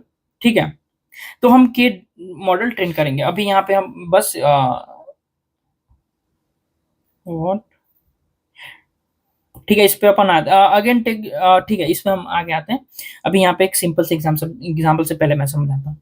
Now suppose you train 2 different model, y equal to W X plus B और y इक्वल टू ये बहुत सारे फीचर्स है। ठीक है, तो हमने जैसे के 15 मॉडल ट्रेन किए, तो 15 मॉडल में एक मॉडल था इस टाइप का था, W1 WX+B, सिंपल एक फीचर लेके मैंने 15 मॉडल बनाए, 15 सेट ऑफ 15 डेटा उठाए थे ना 300 पॉइंट का, उन 15 डेटा पे मॉडल बनाए ना, तो एक इस टाइप का मॉडल ट्रेन किया सारे 15 पे, ये एक सेट ऑफ मॉडल हो गया। दूसरा सेट ऑफ मॉडल इस ऐसा बना रहे हैं जो कि बहुत सारा फीचर लेके बना रहे हैं, वो ये भी 15, हमने बहुत सारा फीचर, बहुत पांच पांच ही लिया हूँ, 20 30 40 फीचर मान सकते हो, बहुत बड़ा है, कॉम्प्लेक्स मॉडल बेसिकली मैं बनाने की कोशिश कर रहा हूँ, ठीक है। तो हम यहाँ पे सिंपल 5 लिए दिखाने के लिए, तो 5 लिया, तो अपन ये second type of model 15 model train किए, ठीक है। एक हमने वन टाइप के 15 मॉडल ट्रेन करके रख लिए, सेकेंड टाइप का 15 मॉडल ट्रेन करके रख लिए, ठीक है। अब देखो हमारा रियल डेटा क्या है, इस टाइप का कुछ कर्व फॉलो कर रहा है, राइट, ठीक है। सो हमने जो ये फर्स्ट टाइप का जो 15 मॉडल ट्रेन किया था, ये क्या हो रहा होगा यार, ये तो सिंपल है, सिंपल लाइन है, तो बेसिकली ऐसा लाइन कुछ 15 लाइन ड्रॉ कर रहा होगा, राइट। तो ये बेसिकली एकदम एग्जैक्ट आसपास में 15 के 15 लाइन ड्रॉ कर रहे हैं, ठीक है। और हमारा जो रियल डेटा है उसके लिए ऐसा कुछ कर्व फिट होना चाहिए, क्योंकि ये ऐसा जा रहा है, तो ये हमारा क्या होना चाहिए, ट्रू कर्व, बट हमारा मॉडल ऐसा हुआ है, क्यों, क्योंकि ये बहुत सिंपल है, इसलिए हम अंडर फिटिंग लिखे, बहुत सिंपल मॉडल है। तो अगर यहाँ पे आप लोग बायस देखो यार, तो हाई दिखेगा, क्यों, क्योंकि आप किसी भी ये 15 लाइन है ना, किसी इसमें से कोई एक लाइन उठाओ, इसके बीच में किसी के भी लाइन, सभी का देखो, कोई भी लाइन उठाओगे उसका बायस आपको हाई ही मिल रहा होगा, क्योंकि सारे सिंपल लाइन है और ये पॉइंट्स दूर दूर है, तो बायस क्या होगा, हाई।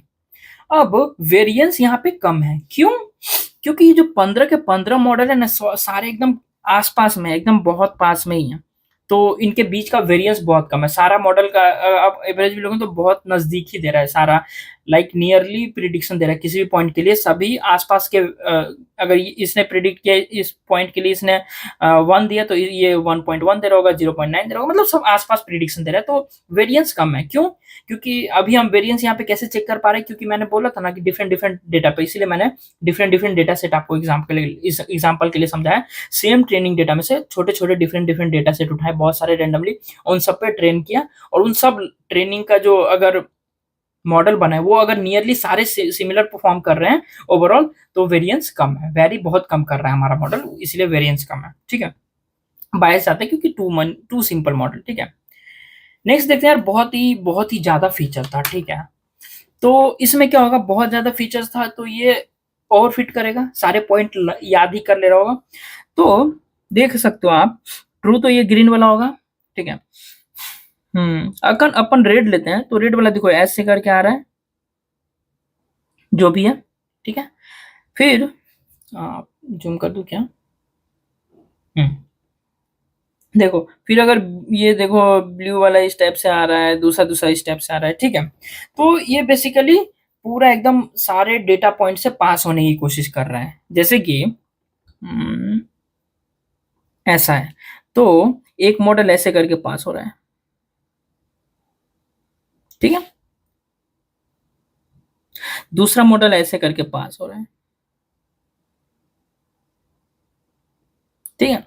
देख रहे हो, सारे मॉडल सारे पॉइंट से पास हो रहे हैं, बट देख रहे हो शेप इसका यहाँ पे, तो इसके बीच में गैप देख रहे हो आप, कितना ज्यादा है, कितना ज्यादा है, तो ये इसे हम वेरिएंस बोलते हैं, ठीक है। ये आपको मैं जूम करके दिखा, तो आप यहाँ पे देख सकते हो, जैसे अगर यहाँ पे देखें तो इन दोनों मॉडल के बीच में यहाँ कितना गैप है, इसके बीच में यहाँ क्या कितना गैप है, तो बायस कम क्यों है, क्योंकि सारे मॉडल ऑलमोस्ट सारे डेटा पॉइंट से पास हो रहे हैं, तो एरर 0 होगा, ठीक है। ट्रेनिंग है ये बायस वाला एरर, ट्रेनिंग एरर 0, क्योंकि ऑलमोस्ट सारे पॉइंट से पास हो रहे हैं, सारे के सारे 25 15 के 15 मॉडल, बट लैग कर गया, हाँ नाइस, बट वेरिएंस हमारे यहाँ पे बहुत हाई होगा, क्यों, क्योंकि मैंने बताया था सारे मॉडल का अगर आप देखो, तो देखो इसके इसके बीच का गैप कितना ज्यादा है, यहाँ पे ये पिक किया, यहाँ पे ये डाउन गया, तो इसके बीच का गैप ज्यादा है, तो यहाँ पे वेरी कर रहा है मॉडल, अगर मान लो कोई पॉइंट हमारा यहाँ पे होगा, तो ये मॉडल हमारा एकदम जीरो दे रहा होगा एरर, बट ये मॉडल बहुत ज्यादा दे देगा, तो मॉडल वेरी बहुत कर रहा है, ठीक है। तो इसलिए यहाँ पे हाई वेरिएंस है, ठीक है, ओवर फिटिंग और टू कॉम्प्लेक्स मॉडल, तो ऐसा सीन होता है, ठीक है। बेसिकली आई होप कि बहुत ही अच्छे से मैंने समझाया है, एग्जाम्पल्स के साथ आप लोगों को समझ में भी आ गया होगा, ठीक है।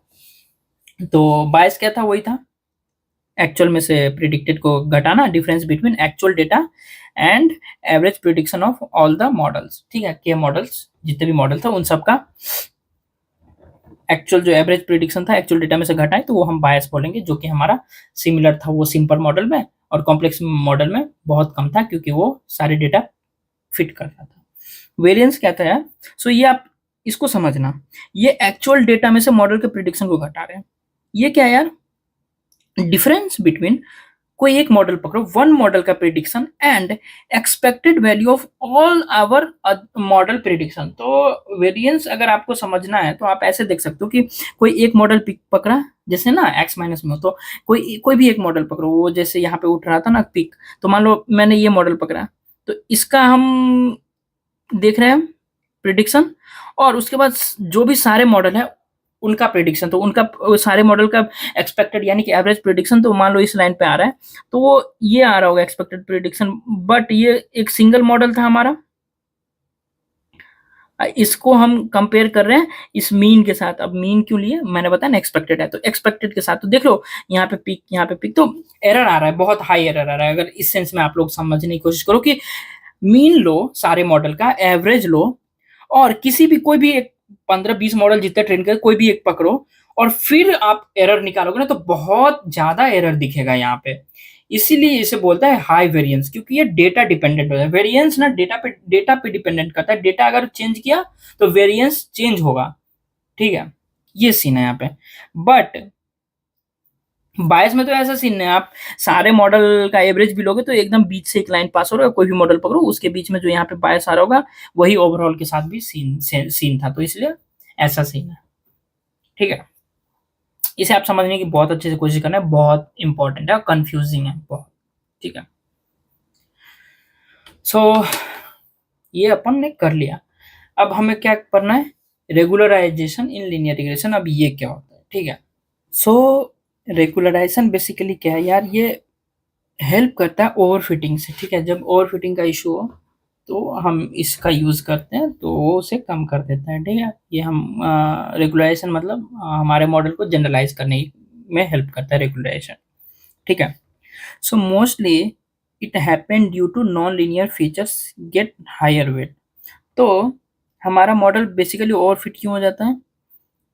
क्योंकि जब नॉन लीनियर फीचर्स जो है उसको हाई वेट मिल जाता है, हाइयर वेट्स मिल जाते हैं। क्यों? क्योंकि अगर मैंने आपको दिखाया था वो ऐसे ऐसे कर्व बन रहा था ना ओवरफिटिंग का, तो सिंपल लाइन क्या है? W x. अब इक्वेशन है W1 x1 plus W2 x1 का स्क्वायर है। तो x1 तो रिस्पॉन्सिबल है लीनियर लाइन खींचने के लिए, बट x1 का स्क्वायर जो था ये स्क्वायर वाला लाइन बना रहा है। तो मान लो कोई लाइन कर्व होने के सीधे लाइन के सीधे जा रहा है, यहाँ पे स्पाइक आया, फिर सीधे जा रहा है, यहाँ पे नीचे आया, यहाँ पे लाइन को फिट कर रहा है। तो ये जो स्पाइक आ रहा है ये नॉन लीनियर है, ये ऊपर जा रहा है। ये क्यों जा रहा होगा? यहाँ पे लीनियर लाइन जा रहा था, बट इस पॉइंट पे ये कर्व बेंड हुआ, मतलब ये जो स्क्वायर वाला टर्म है यहाँ पे हावी पड़ गया, वो बहुत स्ट्रांग यहाँ पे हो गया, इसको ओवरटेक कर लिया और ये इन्फ्लुएंस करके ऊपर ले गया, कर्व को बेंड कर गया। कब हुआ होगा? जब ये स्ट्रांग होगा। स्ट्रांग कब होगा? इसका वेट हाई होगा। ठीक है, तो जब भी हमारा मॉडल ओवरफिट होता है और वो रैंडम नॉइज को लर्न करने लग जाता है, मतलब हमारा कुछ ऐसा नॉन लीनियर फीचर होगा जिसका वेट बहुत ज्यादा बड़ा हो गया होगा, बहुत ज्यादा, क्योंकि अगर बहुत सारा फीचर्स है ना और उन सबको एनकाउंटर करके ये अकेला ऊपर लेके चला जा रहा है लाइन, इस फीचर का मान लो कोई इंपॉर्टेंस भी नहीं है, बट वो उस नॉइज को लर्न करने के लिए खुद का वेट इतना हाई कर ले रहा है कि उसको सीखना है मुझे वो कहाँ जा रहा है, उसको देखने के लिए बहुत एफर्ट लगा के इसका वेट इतना हाई होगा, इतना इंपॉर्टेंस होगा कि यहाँ पे जाके वो उससे टच करके रिटर्न आ रहा है। समझ रहे हो? ये इसलिए बेंड हो रहा है। सो बेसिकली ओवरफिटिंग जो होता है मोस्टली नॉन लीनियर फीचर की वजह से होता है। ठीक है, क्योंकि वो बेंड होता है एंड ऑल। ओके, जैसे कि मैंने अभी बताया आपको कि यहाँ पे देखो ये लाइन रेड वाली ऐसे क्रॉस है, यहाँ पे बेंड हुआ है, ऐसे ऐसे जा रहा है, तो ये इतना ज्यादा बेंड हुआ आउटलायर को लर्न करने के। क्यों? क्योंकि लिखा है मैंने ठीक है, सारा चीज़ें जो मैंने आपको समझाया कि हाई वेट होगा इसका, और मान लो रियल लाइन ये था और ये इसको ऐसे ब्रेक करके ऊपर चला गया, मतलब इससे ज़्यादा पावरफुल हो गया। क्यों? क्योंकि इस ये जो फीचर इसके लिए रिस्पॉन्सिबल होगा, ये टर्म लाइन को ऐसे बेंड करने के लिए, उसका वेट बहुत ही हाई हो गया होगा।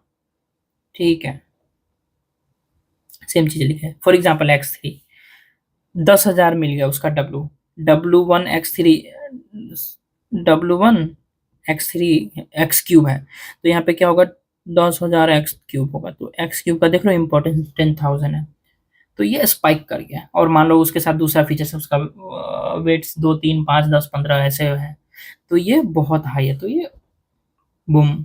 ठीक है, सो अगर ये वेट छोटा हो जाए, जैसे नॉर्मल्स हैं उस रेंज में कुछ आ जाए, तो देन ये तो नॉर्मल से भी अगर छोटा हो गया तो इसका तो कोई इन्फ्लुएंस ही नहीं होगा, तो हमारा मॉडल जो बाकी के फीचर्स मान लो लीनियर है तो लीनियर खींच रहा होगा, स्क्वायर वाले फीचर्स तो स्क्वायर खींचेगा, बट ये क्यूब की वजह से अभी ये ऐसा सीन हो रहा है। ठीक है, तो ये होता है।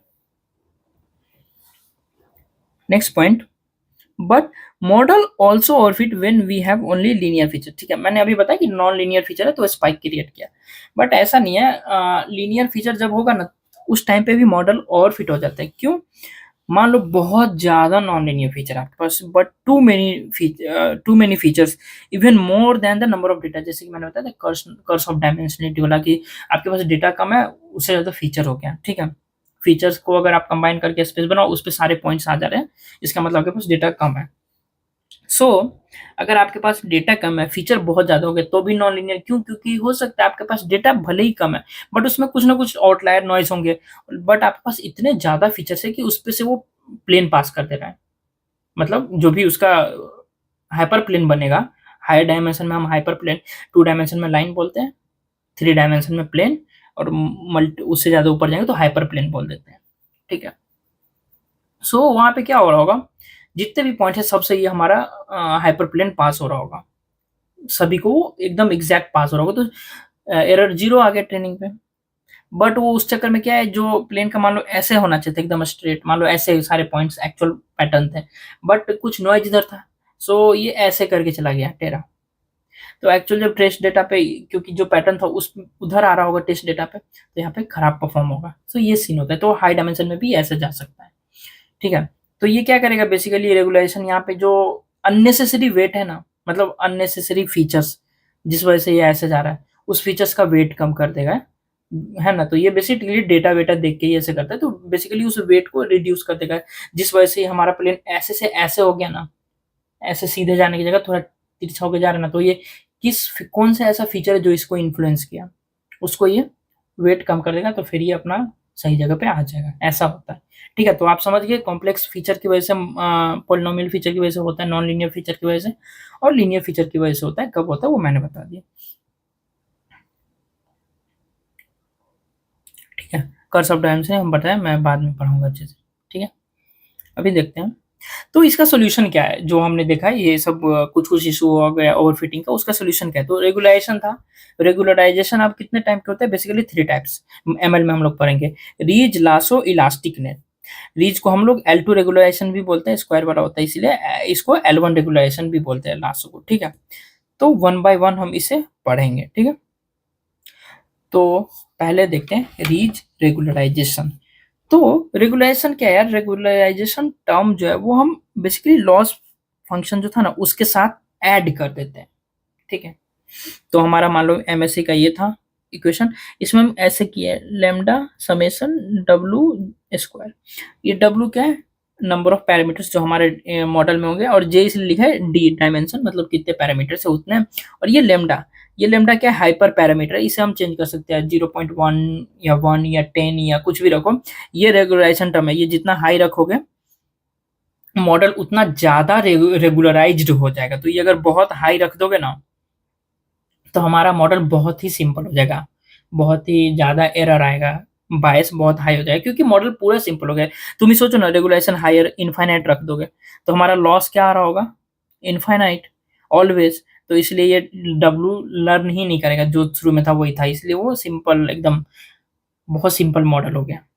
और ये अगर तुम जीरो रख दोगे तो समझ रहे हो फुल्ली इस पे डिपेंड करेगा। तो अगर ओवरफिट करना होगा तो ओवरफिट कर जाएगा इसको मिनिमाइज करके, ठीक है।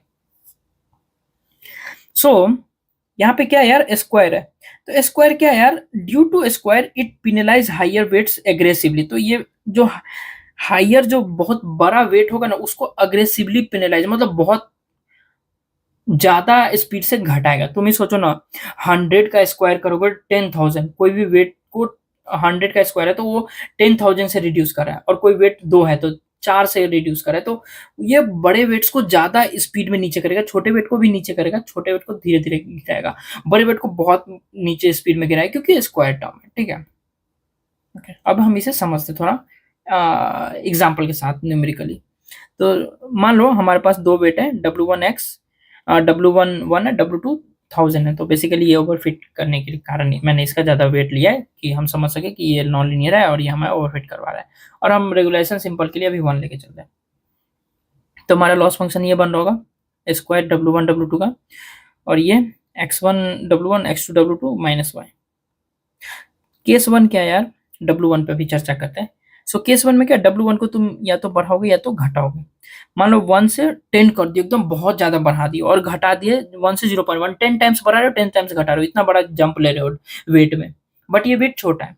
सो इसके चक्कर में अगर तुम ओवरऑल इसका कैलकुलेट करोगे तो ये सीन होगा, ठीक है। अब हम इसमें क्या है, एक्स और वाई की वैल्यू रखते हैं। तो मानते हैं x1 1 था, x2 2 था, और y हमारा 1000 है। तो अगर आप इसमें x1 की वैल्यू, y की वैल्यू और x2 की वैल्यू पुट करोगे तो हमारा नियरली ये 2 इंटू 10⁶, तो 2 मिलियन आ रहा है। इस जब हम वेट बढ़ाएं, वेट घटाएं, उस पर भी 2 मिलियन आ रहा है। तो ज्यादा फर्क नहीं पड़ रहा है, क्योंकि ये वेट छोटा था, तो उसको कम ज्यादा करने से रेगुलराइजेशन का इस पे कोई ज्यादा उतना असर नहीं पड़ रहा है, ठीक है।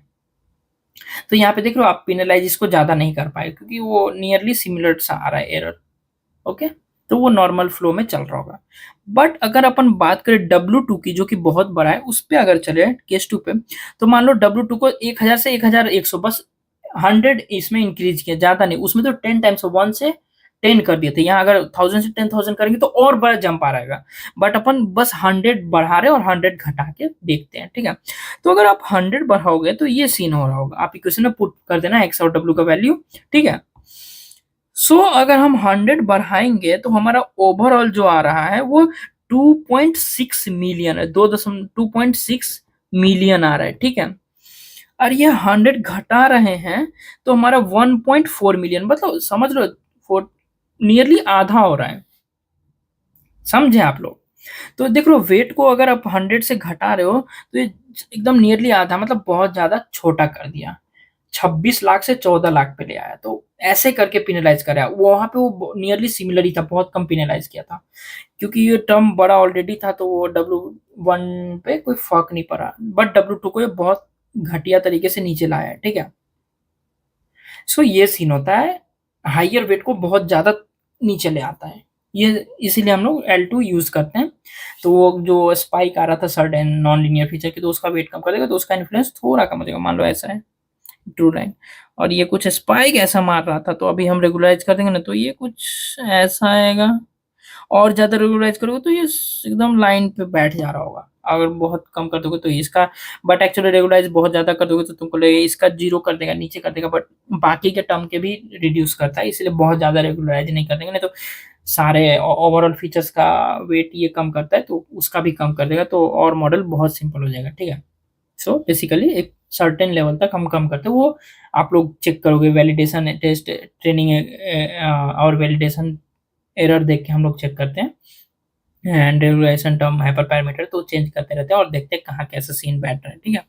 So basically ridge regulation bring higher weight down drastically, it make some of the useless features weight nearly zero, not exactly zero. जो मान लो कुछ ऐसा यूजफुल फीचर, यूजलेस फीचर्स था, उसके वेट्स को नीचे ले आएगा, क्योंकि रेगुलेशन है, तो जो अननेसेसरी फीचर्स है जो नॉइज को फिट कर रहा था, वैसे फीचर्स का वेट ये बहुत छोटा कर देता है, मतलब नियरली जीरो, एग्जैक्ट जीरो नहीं करेगा। स्क्वायर टर्म है, इसका डेरिवेशन में दिखाऊंगा क्यों जीरो नहीं करता है, ठीक है। इसके बाद जो हम लोग पढ़ेंगे ना लास्ट रेगुलेशन, वो क्या करता है, अननेसेसरी फीचर्स जो है ना उनके वेट्स को सीधे जीरो कर देता है, मतलब वो फीचर ही उड़ा दिया, क्योंकि अगर उसके वेट जीरो कर दिया तो जीरो इंटू उसके साथ जो भी फीचर है x2 x3 x5 कुछ भी है, उसका तो कोई इंपॉर्टेंस ही नहीं है, जीरो हो गया ना तो वो फीचर ही उड़ा दिया, ऐसा हो जाता है। ठीक है, तो ये हमने देख लिया L2। अब L1 देखते हैं। L1 में क्या था, वो स्क्वायर था, यहाँ पे स्क्वायर नहीं है तो इसलिए हम मॉड ले रहे हैं, क्योंकि W कुछ प्लस माइनस आ सकता है, बट हमें तो मैग्नीट्यूड से मतलब है इसलिए मॉड कर रहे हैं। ठीक है, it will also penalise the weight but not drastically, ये लीनियरली पिनलाइज करता है। क्यों? क्योंकि उसमें स्क्वायर टर्म था तो वो बहुत हैवीली गिरा रहा था, 100 का स्क्वायर 1000 से 10,000 से गिरा रहा था, ये 100 को 100 से गिरा रहा होगा। ठीक है, it make useless feature weight exactly zero. तो इसमें ये लासो का ये बेनिफिट है कि ये एज अ फीचर सिलेक्शन भी वर्क करता है। ठीक है, और ये हम लोग जो मैनुअली फीचर सिलेक्शन कर रहे हैं, अगर आपके पास ज्यादा स्किल्स नहीं है उस डोमेन के बारे में, जिस मॉडल पे आप वर्क कर रहे हैं, जिस प्रॉब्लम स्टेटमेंट के लिए, तो आपको पता नहीं होगा कि कंफ्यूज है कौन सा फीचर हटाना नहीं हटाना। यहाँ पे मॉडल फीचर सेलेक्ट कर दे रहा है, मैंने आप पढ़ाया भी था जब फीचर सिलेक्शन सिखा रहा था कि मॉडल से कैसे फीचर सिलेक्शन करते हैं, तो यही है लासो रेगुलराइजेशन का यूज करके। तो ये क्या कर रहा है, फीचर को नियरली जीरो कर दे रहा है, यूजलेस फीचर को। तो ये बेनिफिट है, यहाँ पे फीचर सिलेक्शन हो रहा है हमारा। तो अगर आपसे कोई पूछे फीचर सिलेक्शन कर सकता है कि किसी एल्गोरिथम का यूज करके, तो लासो रेगुलराइजेशन यूज कर लो, ठीक है, तो हो जाएगा। So indirectly it is doing feature selection, है ना। ऐसा वेट जीरो कर दिया तो इस फीचर का तो कोई मतलब ही नहीं बना, तो ये फीचर ही हट गया। इस वजह से क्या है, हमारा स्पार्सिटी आ जाता है मॉडल में। स्पार्सिटी मतलब कुछ फीचर्स का वैल्यू जीरो हो गया तो मॉडल कॉम्प्लेक्स से थोड़ा इजी हो जाए, क्योंकि इसका तो कोई कंट्रीब्यूशन ही नहीं है, तो ये हट ही गया, डायरेक्ट जीरो से मल्टीप्लाई कर रहा है, बाकी सब चीजों का मल्टीप्लीकेशन एडिशन हो रहा हो। ठीक है,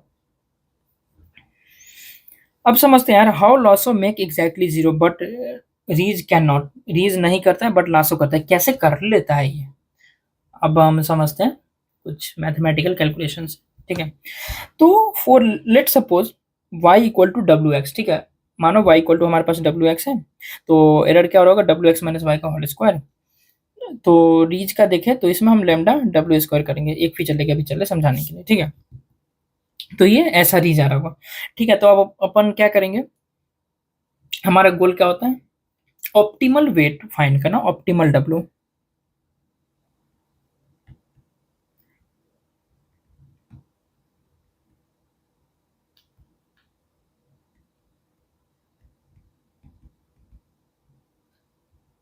ठीक है, ऑप्टिमल डब्ल्यू फाइंड करने के लिए कोई भी चीज आपको पता है, ऑप्टिमल निकालने के लिए, मिनिमम निकालने के लिए क्या करते हैं, डेरिवेटिव करके जीरो कर देते हैं। और ये 100% मिनिमम मैक्सिमम, मैक्सिमम नहीं आएगा, मिनिमम आएगा, क्योंकि कॉन्वेक्स फंक्शन है, ये सब मैंने ऑप्टिमाइजेशन में सिखाया था। सो अपन अगर इसका डेरिवेटिव करें डब्ल्यू के रिस्पेक्ट में तो ये आएगा, और उसके बाद जीरो इक्वल टू जीरो करेंगे मिनिमम फाइंड करने के लिए। तो अगर आप इसका ऐसे ऐसे करके कैलकुलेट करो तो हमारे पास क्या है, W equal to X into Y divided by X square plus lambda. ये क्वेश्चन बना, ये किसका है, रीज, रीज का है। ठीक है, तो इसमें क्या हुआ, आप देख सकते हो लेमडा नीचे है, तो अगर आप लेमडा को चाहे आप इनफाइनाइट क्यों ना कर दो, फिर भी ये जीरो नहीं हो रहा है। मतलब नियरली अगर आप इनफाइनाइट पे टेंड कर रहे हो तो कोई भी चीज टेंडिंग टू इनफाइनाइट मतलब टेंडिंग टू जीरो, एग्जैक्ट नहीं होगा, टेंडिंग टू जीरो। तो अगर आप इसका वैल्यू अगर इनफाइनाइट भी कर दोगे ना, फिर भी ये जीरो नहीं होगा, इसलिए यहाँ पे वेट जीरो नहीं होता है कभी भी रेगुलेशन में, बहुत छोटा, नियरली जीरो, एग्जैक्ट जीरो नहीं होगा, इसलिए ये फीचर सिलेक्शन नहीं करेगा, सारे फीचर्स रखता है, तो मॉडल कॉम्प्लेक्स का कॉम्प्लेक्स ही रह जाएगा। ठीक है, ये सीन है रीज रेगुलराइजेशन में। अब अपन लासो का देखते हैं, तो लासो में क्या था, मॉड डब्ल्यू, तो इसका आप माइनस, एक्चुअली डेरिवेटिव नहीं होता ना जीरो पे इसका, सो नो नो डिफरेंशिएबल है, तो हम पॉजिटिव लेके केस चल रहा है, निगेटिव लेके भी चलो, माइनस वन ऐसे रख के तो कर सकते हो, एक केस लेकर चल रहा है पॉजिटिव। ठीक है, तो पॉजिटिव लेके डेरिवेटिव किया इसका और इसको इक्वल टू जीरो पुट किया, तो ये हमारा फाइनली इक्वेशन बनाई है हम इसका लासो में, राइट, नाइस। तो अगर आप लोग यहाँ पे देखो यार, रेगुलराइजेशन टर्म क्या है, X into Y minus lambda, तो आप देख रहे हो यहाँ पे X into Y minus lambda. So अगर लेमडा का कुछ भी वैल्यू रखो, मान लो 10 रखो, तो ये क्या आ रहा है, एक्स इंटू वाई माइनस 10। तो डेटा सेट में हाईली पॉसिबल है, चांसेस है कि एक्स वाई के multiple combination, 1 into 10, 10 into 1, 5 into 2, 2 into 5, -5 into 2, -2, ऐसे करके इनफाइनाइट, ऐसे करके मल्टीपल इनफाइनाइटली पॉसिबिलिटी है, जो कि इक्वल टू लेमडा आ जाएगा, और ये दोनों टर्म बराबर हो गए तो ये जीरो। कट कर दिया, और जब ये कट कर दिया तो डब्लू हमारा यहाँ पे क्या आ रहा है, 0 हो रहा है। तो आप देख सकते हो यहाँ पे डब्लू 0 पॉसिबल है, ठीक है, बट वहां पे पॉसिबल नहीं था इन्फाइनाइट करने के बावजूद, क्योंकि वो नियरली 0 हो रहा था, लैम्डा डिवीजन में था, ठीक है। सो इसलिए लासो में वेट्स 0 हो जाते हैं। ओके, सो नोट क्या यार, रेगुलराइजेशन क्या करता है, हमारा बायस बढ़ा दे रहा है, क्योंकि बायस वही था जो मॉडल प्रिडिक्ट कर रहा है और एक्चुअल के बीच का गैप तो ओवरफिट कर रहा है, तो सारे डेटा पॉइंट से पास हो रहा था, तो 0 बायस हो गया था, 0 एरर था। बट रेगुलराइज कर रहे तो वो मॉडल को नॉर्मल करने की कोशिश करता है, जनरल ट्रेंड फॉलो करने की कोशिश करता है, तो थोड़ा फिर वो एक्चुअल पॉइंट से पास नहीं होगा, तो थोड़ा बायस बढ़ रहा होगा, मतलब एरर बढ़ जाएगा, उसे बायस बोलेंगे, तो बायस बढ़ जाएगा, ठीक है। बट वेरिएंस, बायस थोड़ा बढ़ेगा, वेरिएंस बहुत ज़्यादा घटेगा, है ना। रेगुलेशन करेंगे तो वो ऐसे जो फिट फुट कर रहा है वो एकदम सिंपल लाइन बना देगा, जिस वजह से क्या है, वेरिएंस बहुत कम हो जाएगा, तो ट्रेनिंग टेस्टिंग पे भी वो सिमिलर परफॉर्म करेगा मॉडल, ठीक है। और लेमडा क्या था यार, मैंने इक्वेशन में दिखाया भी, लेमडा अगर रेगुलेशन टर्म हम बढ़ा देंगे बहुत ज़्यादा, तो मोर रेगुलराइज, जितना लेमडा बढ़ेगा उतना ज़्यादा रेगुलराइज होगा, बट इतना भी मत कर दो कि मॉडल ही सिंपल हो जाए, ठीक है। अब देखते हैं रीज रेगुलराइजेशन का डिसएडवांटेज क्या था। तो ये पहले तो फीचर सिलेक्शन नहीं करता है, मैंने समझाया भी अभी डेरिवेटिव करके, और model complexity, because model complexity हुआ क्योंकि इसमें फीचर्स रह ही जाते हैं, सिलेक्शन नहीं हो पाता, ये कुछ डिसएडवांटेज। लासो के डिसएडवांटेज देखे यार, तो सबसे पहला ये कि डिफरेंशिएबल नहीं है 0 पे। अगर मल्टीपल फीचर है, यहाँ पे क्या है, मल्टी कोलिनियरिटी का क्या होता है सीन, कि अगर मल्टीपल सिमिलर, मतलब मल्टीपल ऐसे फीचर जो बहुत ज़्यादा रिलेटेड है एक दूसरे से, है ना, हाईली कोरिलेटेड है, मान लो 3 फीचर है और तीनों हाईली कोरिलेटेड है, x1 x2 x3, ठीक है। एग्जाम्पल के लिए ऐसा मान लो कि किसी का हाइट है, बंदे का हाइट एक एक कॉलम में सेंटीमीटर में है और एक कॉलम में इंच में है, एक कॉलम में मीटर में। ऑब्वियसली तीनों हाइट है तो हाईली कोरिलेटेड होगा, बट थोड़ा सेंटीमीटर इंच मीटर अलग अलग है, ठीक है। तो यहाँ पे तो एकदम हाईली कोरिलेटेड, बट ऐसे हो सकते हैं जिसमें हाईली कोरिलेटेड हो दूसरी चीजें भी, ठीक है। तो उस केस में क्या होगा यार, जैसे कि ये 0 कर देता है ना, तो अगर हाईली कोरिलेटेड है ना, तो ये कोई एक रैंडम फीचर्स को पिक करता है और उसके अलावा बाकी सारे फीचर्स का वेट 0 कर देता है। तो ये जो रैंडम फीचर पिक कर रहे हैं ना, तो हो सकता है किसी टाइम की कोई ऐसा फीचर था कि कोरिलेशन हमारा 0.6 0.8 कुछ भी हो सकता है।